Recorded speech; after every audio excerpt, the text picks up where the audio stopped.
Well, here goes nothing. Jane Eyre by Charlotte Bronte. This is the preface.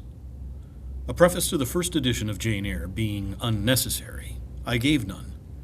This second edition demands a few words both of acknowledgement and miscellaneous remark. So what is the extra stuff she has to say? What is it that she's acknowledging? First, her thanks.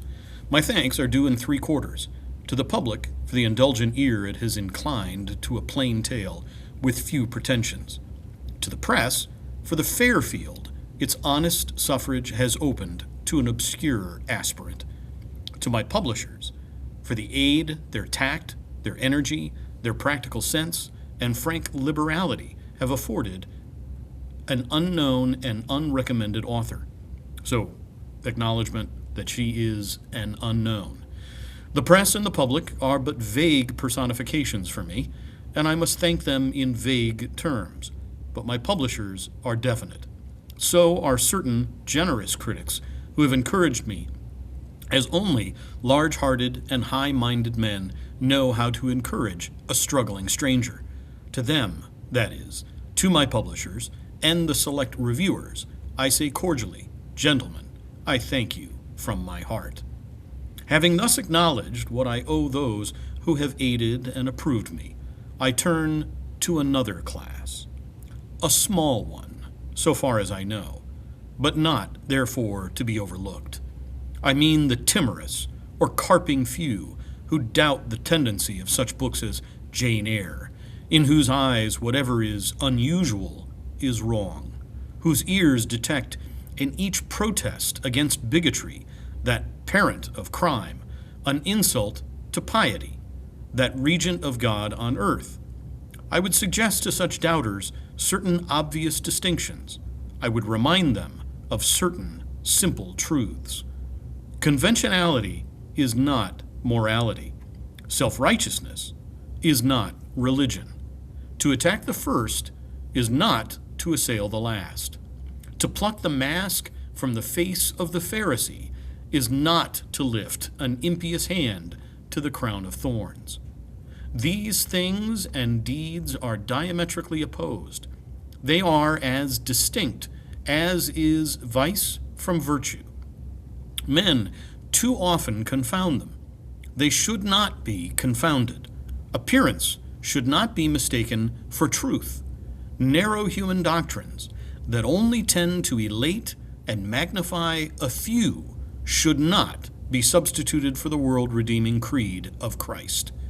There is, I repeat it, a difference, and it is a good and not a bad action to mark broadly and clearly the line of separation between them.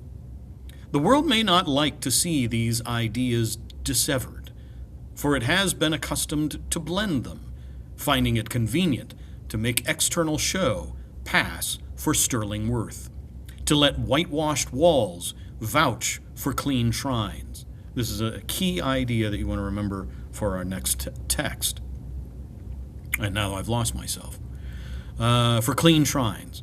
It may hate him who dares to scrutinize and expose, to raise the gilding and show base metal under it, to penetrate the sepulchre and reveal charnel relics, but hate as it will, it is indebted to him. Ahab did not like Micaiah because he never prophesied good concerning him, but evil. Probably he liked the sycophant son of Chananah better.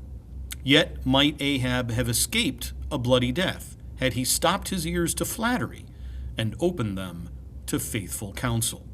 And there's a Beowulf link going on there. There is a man in our own days whose words are not framed to tickle delicate ears, who, to my thinking, comes before the great ones of society much as the son of Imlah came before the throned kings of Judah and Israel, and who speaks truth as deep, with a power as prophet-like and as vital a mien, as dauntless and as daring. Is the satirist of Vanity Fair admired in high places? I cannot tell, but I think, if some of those amongst whom he hurls the Greek fire of his sarcasm and over whom he flashes the levin brand of his denunciation, were to take his warnings in time, they, or their seed, might yet escape a fatal Ramoth-Gilead. Why have I alluded to this man? I have alluded to him, reader, because I think I see in him an intellect profounder and more unique than his contemporaries have yet recognized, because I regard him as the first social regenerator of the day, as the very master of that working core who would restore to rectitude the warped system of things, because I think no commentator on his writings has yet found the comparison that suits him, the terms which rightly characterize his talent. They say he is like Fielding.